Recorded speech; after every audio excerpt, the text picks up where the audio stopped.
अस्सलामुअलैकुम। Organic spectroscopy में हम डिस्कस कर रहे हैं अल्ट्रा वायलेट विजिबल स्पेक्ट्रोस्कोपी। सबसे पहले जानेंगे कि अल्ट्रा वायलेट विजिबल स्पेक्ट्रोस्कोपी हमारे लिए किस तरह से मददगार साबित होती है, क्योंकि इससे मुताल्लिका जो स्पेक्ट्रोफोटोमीटर है वो अनसैचुरेशन की नेचर और उसके अलावा कॉन्जुगेशन को मालूम करने के लिए इस्तेमाल किया जाता है। तो अल्ट्रा वायलेट विजिबल स्पेक्ट्रोस्कोपी में जो स्पेक्ट्रोफोटोमीटर इस्तेमाल किया जाता है, आज हम उसकी इंस्ट्रूमेंटेशन के हवाले से बात करने वाले हैं। तो ये जो स्पेक्ट्रोफोटोमीटर है जो अल्ट्रा वायलेट विजिबल स्पेक्ट्रोस्कोपी में इस्तेमाल किया जाता है, ये दो तरह का हो सकता है। एक तो हो सकता है सिंगल बीम स्पेक्ट्रोफोटोमीटर और दूसरा होता है डबल बीम स्पेक्ट्रोफोटोमीटर। सबसे पहले जानते हैं कि ये सिंगल बीम स्पेक्ट्रोफोटोमीटर क्या होता है और इसका काम क्या होता है, ये किस तरह से वर्क करता है। तो नाम से वाज़ेह है कि इसमें सिर्फ एक ही बीम, सिंगल बीम यूज़ की जाती है और ये सिंगल बीम क्या करती है, एक ही सेल में से गुजरती है, जिसके ज़रिए से हम सैंपल के हवाले से मालूमात जो है वो हासिल कर लेते हैं। इसके बारे में डिटेल जो है वो एंड पे हम डिस्कस करेंगे। अब हम जानेंगे कि डबल बीम स्पेक्ट्रोफोटोमीटर क्या होता है और इसकी क्या फंक्शनैलिटी है, किस तरह से काम करता है। तो जो हमारा डबल बीम स्पेक्ट्रोफोटोमीटर है ना, वो हमारी रेडिएशन को दो इक्वल इंटेंसिटी की रेडिएशन में कन्वर्ट कर देता है, डिवाइड कर देता है। हमारी रेडिएशन को दो इक्वल इंटेंसिटी की रेडिएशन में स्प्लिट कर दिया। अब स्प्लिट करने के बाद, सेपरेट करने के बाद, उनको दोनों बीम्स को जो अब स्प्लिट की जा चुकी हैं, जिनकी इंटेंसिटी सेम है, उनको दो सेल में से गुजारा जाएगा। एक सेल जो है उसे हम कहते हैं सैंपल सेल, जिसमें हमारा मुताल्लिका सैंपल जिसको हम आइडेंटिफाई, जिसको एनालाइज कर रहे हैं, वो सेल उस सेल में से, सैंपल में से गुजारेंगे एक रेडिएशन। और दूसरी बीम जो है वो हम कहाँ से पास करेंगे, वो हम पास करेंगे रेफरेंस सेल में से, जिसमें हमारा ब्लैंक सॉल्यूशन मौजूद होता है। अब हम डिस्कस करेंगे डबल बीम स्पेक्ट्रोफोटोमीटर के हवाले से कि इसकी डिटेल क्या है, इसमें कौन कौन से कंपोनेंट हैं जो इस स्पेक्ट्रोफोटोमीटर को बनाने के लिए अपना किरदार अदा करते हैं। पहली बात तो ये जान लीजिए कि इसमें जो इंस्ट्रूमेंटेशनल जो डिटेल्स होती हैं वो तो डिफरेंट रहती हैं। यानी ऑपरेशनल डिटेल की बात कर रहे हैं कि ऑपरेशन के हवाले से, यानी काम करने के हवाले से तो मुख्तलिफ तरीके से मुख्तलिफ कंपनीज मुख्तलिफ तरह के स्पेक्ट्रोफोटोमीटर डिज़ाइन करती हैं, लेकिन जो उनके अंदर कंपोनेंट हैं और उनका बेसिक फिनोमिना है वो एक ही जैसा है। तो सबसे पहले जानेंगे कि जो हमारे डबल बीम स्पेक्ट्रोफोटोमीटर है उसमें कौन कौन से कंपोनेंट, उसके अज्जाए तरकीबी क्या हैं, कौन कौन से कंपोनेंट हैं जो इनको बनाते हैं। तो नाम में आप देख सकते हैं, इसमें डिटेल में हमने दिया हुआ है कि सोर्स ऑफ रेडिएशन, एक ये कंपोनेंट होगा जिससे रेडिएशन इमिट होंगी। मोनोक्रोमेटर जो हमारी लाइट को एक ही वेवलेंथ की रेडिएशन में कन्वर्ट करेगा। उसके अलावा बीम स्प्लिटर, हमने कहा ना कि दो इक्वल इंटेंसिटी की बीम में रेडिएशन में उसको स्प्लिट कर दिया जाता है, तो बीम स्प्लिटर होगा यहाँ पे। उसके अलावा सैंपल कंपार्टमेंट जिसमें हमारा सैंपल मौजूद होगा, एक रेफरेंस सेल भी होगा, optical chopper, detector, amplifier and read out device. ये वो कंपोनेंट हैं जो कि बुनियादी किरदार अदा करते हैं किसमें, अल्ट्रा वायलेट विजिबल स्पेक्ट्रोफोटोमीटर में। ठीक है जी। अब आप इस स्पेक्ट्रोफोटोमीटर के हवाले से यहाँ पर डिटेल देख सकते हैं। देखिए ये हमारे पास सोर्स है। देखिए इन चीज़ों को हम डिटेल में भी डिस्कस करने वाले हैं। पहले डायग्राम के ज़रिए से आपको बताना मकसूद है कि ये किस तरह से वर्क करता है। तो ये टंगस्टन लैंप, यानी ये भी सोर्स है रेडिएशन के लिए, और ये ड्यूट्रियम लैंप है। ठीक है, ये भी सोर्स है रेडिएशन के लिए। इन दोनों से, यानी ये दोनों भी यूज़ किए जा सकते हैं, सिंगल भी यूज़ किया जा सकता है। अब ये जो रेडिएशन आएंगी ये मिरर से टकराएंगी और ये है मोनोक्रोमेटर। ये क्या करेगा, सिंगल वेवलेंथ की रेडिएशन में कन्वर्ट करेगा। देखें ना, यहाँ से ये मिरर से यहाँ से रेडिएशन आई, इनको मुख्तलिफ वेवलेंथ की रेडिएशन में कन्वर्ट करके सिर्फ एक वेवलेंथ की रेडिएशन को यहाँ से गुजारा जा रहा है। मोनोक्रोमेटर, मोनो वन क्रोमेटर, सिर्फ एक ही वेवलेंथ की रेडिएशन में कन्वर्ट करने वाला है ये। ठीक है जी। तो एग्जिट स्लिट से जब यानी मोनोक्रोमेटर में जब इंटर हुआ था उस वक्त उसमें बहुत सारी वेवलेंथ की रेडिएशन मौजूद थी, लेकिन जब वो यहाँ से एग्जिट स्लिट से निकला है तो उस वक्त वो सिर्फ सिंगल वेवलेंथ की रेडिएशन रखता है। अब देखें यहाँ पे बीम स्प्लिटर मौजूद है, ये क्या करता है, इस बीम को इक्वल इंटेंसिटी की दो रेडिएशन में कन्वर्ट कर देगा। अब ये देखिए, एक तो सैंपल सेल से गुजर जाएगी, ठीक है, और दूसरी बीम जो है यहाँ से मिरर से टकराई और देखें रेफरेंस सेल से। इसके बाद यहाँ पे है फोटो डिटेक्टर, यहाँ पे डाटा प्रोसेसिंग होगा, भाई कितनी वेवलेंथ की रेडिएशन सैंपल ने एब्जॉर्ब किया। यहाँ पे रेफरेंस सेल में क्या मौजूद होता है, ब्लैंक सॉल्यूशन मौजूद होता है। यानी रेफरेंस सेल है ना, हमें पता होता है कि यानी कि अगर इसमें सैंपल मौजूद ना होता तो इतनी इसमें से जो है अब्जॉर्प्शन होनी थी, और सैंपल मौजूद है तो क्या अब्जॉर्प्शन, यानी इससे पता लगा सकते हैं। और फिर हमारे पास ये एक ग्राफ बन जाता है। तो इसके हवाले से एक और डिटेल, एक और डायग्राम भी आपके सामने रख रहे हैं, जिससे आपको मज़ीद वाज़ेह हो जाएगा कि किस तरह से ये वर्क करता है। तो देखें, यहाँ पर हमारे पास ये है सोर्स ऑफ रेडिएशन। सारी बात है, हमें इसमें रेडिएशन तो चाहिए होगी ना, तो ये सोर्स ऑफ रेडिएशन है। इससे जो रेडिएशन निकलेंगी वो क्या करेंगी, यहाँ पे मिरर से टकराती हुई और इस मोनोक्रोमेटर में इंटर होंगी। मोनोक्रोमेटर का फंक्शन आपको बताया कि ये मुख्तलिफ वेवलेंथ की रेडिएशन रखने वाली जो रेडिएशन बीम आई है ना, उसको सिर्फ सिंगल वेवलेंथ की रेडिएशन में कन्वर्ट कर देगा। देखें, अभी सिंगल वेवलेंथ की रेडिएशन जो है यहाँ से गुजरेगी, ये है बीम स्प्लिटर। इसने देखें बीम को दो इक्वल इंटेंसिटी की रेडिएशन में कन्वर्ट कर दिया। एक जो है वो सैंपल सेल से गुजर गई और दूसरी रेफरेंस सेल से गुजर गई। और देखें यहाँ पे ऑप्टिकल चॉपर मौजूद है। ये क्या करता है, एक मरतबा सिग्नल भेजेगा, या एक दफ़ा जो अब्जॉर्प्शन के बाद जो रेडिएशन आ रही है सैंपल सेल वाली, एक मरतबा वो भेजेगा और एक मरतबा रेफरेंस सेल से आने वाली रेडिएशन को आगे डिटेक्टर तक पास करेगा। इसके बाद डिटेक्टर डिटेक्ट करेगा और उस रिकॉर्ड को, उस डाटा को एम्पलीफाई किया जाएगा और फिर उसको रिकॉर्ड कर लिया जाता है। इस डायग्राम को आप बगौर देख लीजिए, इसके मुतालिका फंक्शन को पहले समझ लीजिए जो अभी हमने आपको बता दिए हैं, ताकि आपको आगे जो थ्योरी में बातें बताई जाने वाली हैं वो आसानी समझ आ सकें। तो नेक्स्ट आगे बढ़ेंगे और हम बात करेंगे सोर्स ऑफ रेडिएशन के हवाले से। सोर्स ऑफ रेडिएशन में हम बात करेंगे विजिबल रीजन का सोर्स क्या है, यानी विजिबल रेडिएशन के लिए सोर्स क्या है, और अल्ट्रा वायलेट रेडिएशन के लिए सोर्स हमने इस अल्ट्रा वायलेट विजिबल स्पेक्ट्रोफोटोमीटर में क्या रखा हुआ है। तो सबसे पहले विजिबल रीजन की बात कर लेते हैं। विजिबल रेडिएशन जो है वो कहाँ से हासिल होंगी, इसके लिए हमने टंगस्टन फिलामेंट या टंगस्टन या लैंप हमने हासिल किया हुआ है। ये क्या करता है, ये हमें विजिबल रेडिएशन प्रोवाइड करता है जो कि विजिबल रीजन में होंगी। ठीक है जी, 400 टू किस रेंज में होता है, 800 या 750 नैनोमीटर की जो रेंज होती है इनकी, तो उस रेंज में हमारी रेडिएशन इससे हासिल हो सकती हैं। कौन सा फिलामेंट बताया, टंगस्टन फिलामेंट या टंगस्टन लैंप, ये विजिबल रेडिएशन का सोर्स है।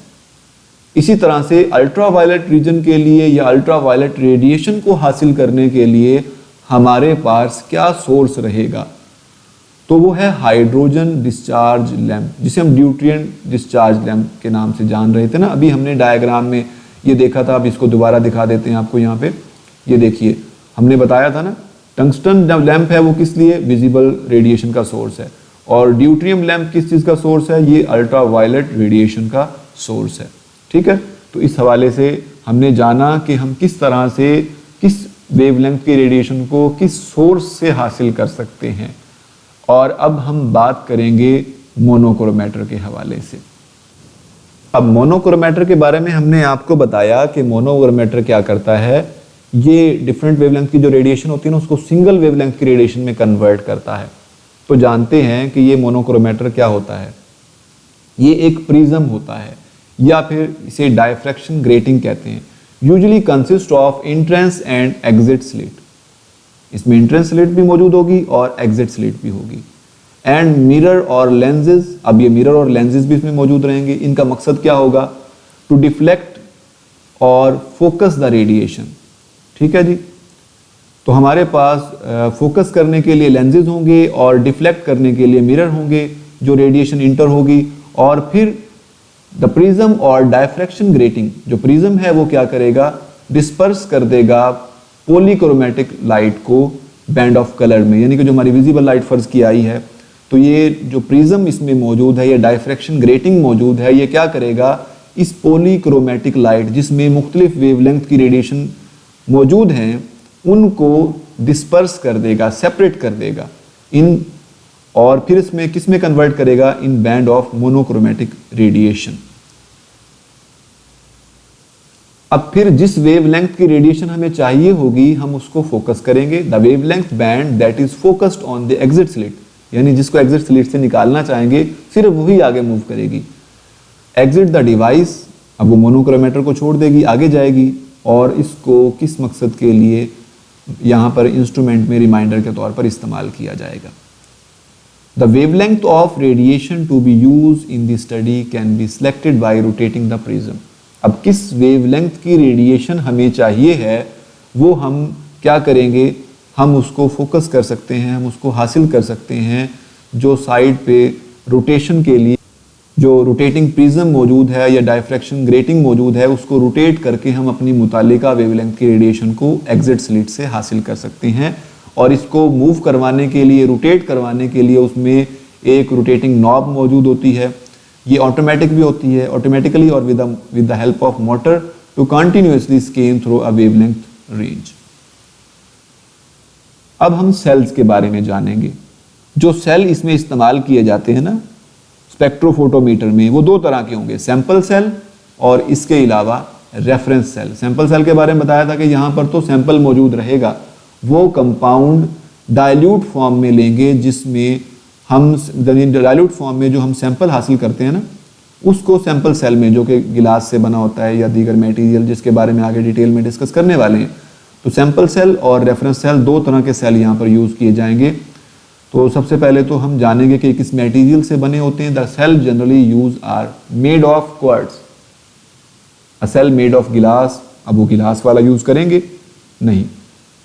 जब हम विजिबल रीजन की बात कर रहे होते हैं तो उस वक्त गिलास से मुताल्लिका सेल तो इस्तेमाल किया जा सकता है, लेकिन जब हम अल्ट्रावायलेट रीजन की बात कर रहे होते हैं तो गिलास क्या करता है, अल्ट्रावायलेट रीजन से मुताल्लिका रेडिएशन को खुद अब्जॉर्ब करना शुरू कर देता है।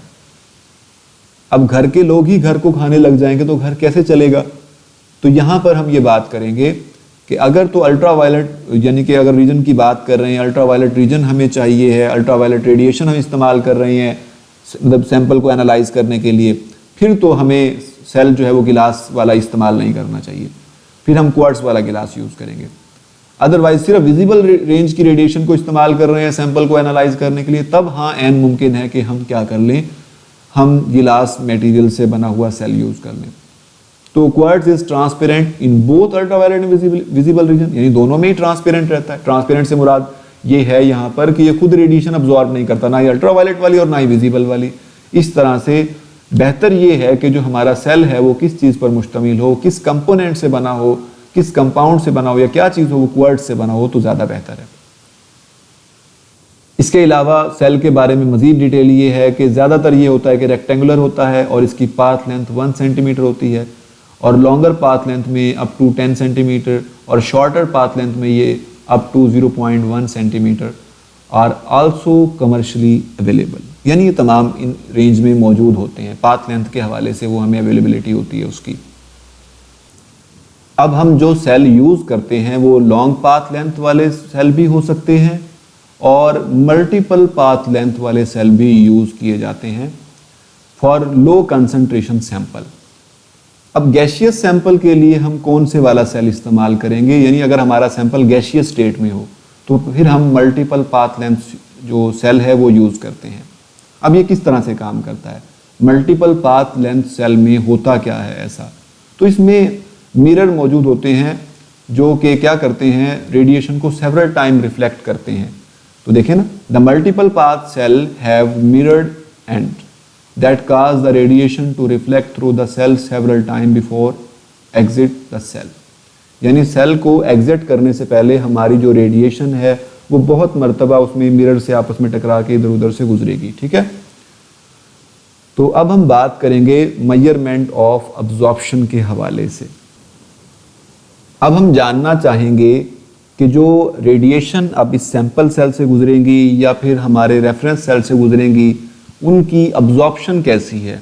देखें ना, ये पर्टिकुलर वेवलेंथ की रेडिएशन को अब्जॉर्ब कर लेंगे, बाकी को गुजरने देंगे। तो absorption by sample is determined कैसे, by the difference between the intensities of two beams जो रेफरेंस सेल से होके गुजरी है और सैंपल सेल से होके जो बीम गुजरी है ना अलग अलग, उन दोनों के दरमियान डिफरेंस से हम मालूम कर सकते हैं कि कितनी अब्जॉर्प्शन हुई है, और इस तरह से हम सैंपल के बारे में जस्टिफिकेशन और मालूमात फराहम कर सकते हैं। तो जानना ये है कि फिर इसको मालूम कैसे करेंगे। तो दो मेथड हैं, रेशो रिकॉर्डिंग मेथड और ऑप्टिकल नल मेथड। अल्ट्रावायलेट विजिबल स्पेक्ट्रोस्कोपी में ज़्यादातर हम जो है वो रेशो रिकॉर्डिंग मेथड यूज़ करते हैं। ऑप्टिकल नल मेथड को इंफ्रारेड स्पेक्ट्रोस्कोपी में इस्तेमाल किया जाता है। अब ऑप्टिकल चॉपर क्या होता है? दो जो रेडिएशंस आ रही हैं ना, दो बीम्स आ रही हैं इक्वल इंटेंसिटी की। अब ये हमने पहले बताया कि इसके अंदर जो ऑपरेशनल डिटेल्स होती हैं वो डिफरेंट हो सकती हैं। इनको पहले भी लगाया जा सकता है ऑप्टिकल चॉपर को बाद में भी लगाया जा सकता है, वो मतलब डिफरेंस मौजूद हो सकता है उसमें। तो the two beams are reflected to the radiation chopping device. अब ये दोनों डिवाइस जो दोनों रेडिएशन आ रही हैं, एक सैंपल सेल से होकर गुजर रही है और एक रेफरेंस सेल से होकर गुजर रही है। अब रेफरेंस सेल में से तो रेडिएशन एज इट इज आ गई पास होके, उसने वो जो सोल्यूशन जो हमारा सोल्यूशन उसके अंदर था ब्लैंक सोल्यूशन, उसमें से गुजर के आ गई। जितनी अब्जॉर्प्शन उसमें से थोड़ी बहुत होती है वो हम रिकॉर्ड कर लेते हैं। इसके अलावा नीचे सैंपल सेल से जो गुजर के आई रेडिएशन, अब सैंपल उसमें मौजूद था, उसने कोई वो मखसूस रेंज जो है वो अब्जॉर्ब की, एक मखसूस अब्जॉर्प्शन उसने शो की, और बाकी रेडिएशन को उसने अब्जॉर्ब यानी जो अब्जॉर्ब नहीं हो पाई बाकी रेडिएशन जो है उसको पास कर दिया गया। तो कितनी इंटेंसिटी की रेडिएशन को अब्जॉर्ब किया गया है ये मालूम करना है, तो उसके लिए ऑप्टिकल चॉपर का सहारा लेंगे। अब ऑप्टिकल चॉपर कैसे काम करता है? Two beams are reflected to the radiation chopping device. ये जो दोनों रेडिएशन आ रही है ना, इनको ऑप्टिकल चॉपर के पास भेज दिया जाता है, जो कि रोटेट कर रहा होता है सेमी सर्कुलर मिरर की फॉर्म में, विच rotate at a frequency of approximately 10 cycle पर second. As the chopper rotate, it causes the reference beam and sample beam to be reflected alternatively to the detector। यानी एक मर्तबा जो हमारी sample beam को भेजेगा और एक मर्तबा रेफरेंस सेल से आने वाली बीम को आगे भेजेगा डिटेक्टर के पास। तो आपको पता चला ऑप्टिकल चॉपर क्या होता है। ऑप्टिकल चॉपर बेसिकली एक रोटेटिंग डिवाइस है जो क्या करती है, ये हमारी एक मर्तबा रेफरेंस सेल से आने वाली रेडिएशन को डिटेक्टर तक भेजेगी, और एक दफ़ा ऑप्टिकल चॉपर क्या करेगा, सैंपल सेल से अब्जॉर्प्शन के बाद आने वाली रेडिएशन को आगे कहाँ भेजेगा, डिटेक्टर के पास। ठीक है जी। तो ये एक मर्तबा हमने बताया ना कि रेशियो रिकॉर्डिंग मेथड से हम इसको करते हैं, मेजरमेंट करते हैं इंटेंसिटी, कितनी इंटेंसिटी की रेडिएशन को अब्जॉर्ब किया गया है, क्योंकि वेवलेंथ तो एक ही थी ना, ये तो नहीं कि कौन सी वेवलेंथ की रेडिएशन अब्जॉर्ब हुई है, वेवलेंथ तो एक ही वेवलेंथ की रेडिएशन थी, कितना अब्जॉर्प्शन शो की है, इस चीज़ को हमने मेजर करना होता है। अब हम बात करेंगे डिटेक्टर के बारे में। तो डिटेक्टर भी दो तरह के हो सकते हैं, उसमें फोटो ट्यूब्स हो सकती हैं या फोटो मल्टीप्लायर ट्यूब। तो फोटो ट्यूब क्या करता है, use in single beam spectrophotometer which are generally intended for use in the visible region. Single beam में विजिबल रीजन को के अंदर जो है वो डिटर्मिनेशन के लिए हम फोटो ट्यूब्स को यूज़ करते हैं, जबकि फोटो मल्टीप्लायर ट्यूब क्या करती हैं, डिटेक्ट लोअर इंटेंसिटी रेडिएशंस। अब डिटेक्टर किस तरह से काम करता है, अब देखिए यहां पर होता ये है कि सैंपल से जो रेडिएशन अब्जॉर्ब होने के बाद है ना जरा वीक हो जाती है। ठीक है, वो रेडिएशन वो बीम जो सैंपल सेल से गुजर के आई है ना, क्योंकि उसने वो अब्जॉर्ब हो चुकी होती है कुछ हद तक, उसकी इंटेंसिटी कम हो जाती है तो वीक हो जाती है। और जो हमारी रेफरेंस सेल से होकर जो बीम गुजर के आई है वो ज़्यादा स्ट्रॉन्ग रहती है।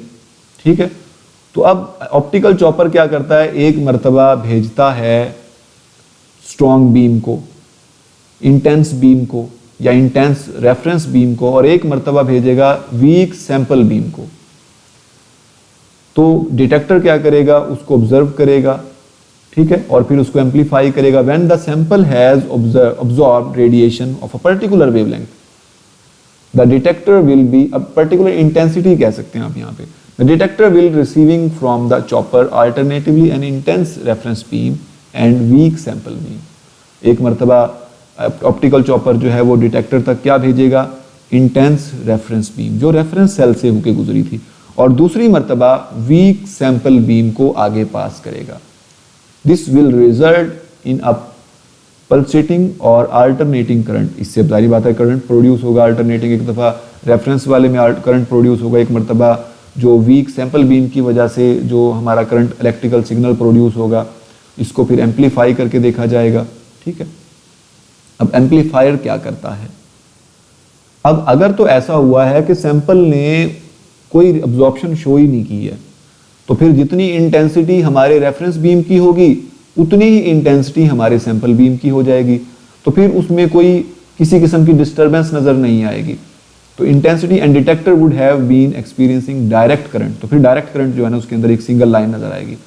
लेकिन अगर उसमें मसाइल है, यानी उसमें अब्जॉर्प्शन शो हो गई है सैंपल बीम में, तो जारी बात है इंटेंसिटी रेफरेंस बीम की ज़्यादा होगी और सैंपल बीम की कम हो जाएगी, क्योंकि वो अब्जॉर्ब हो चुकी होगी कुछ ना कुछ रेडिएशन।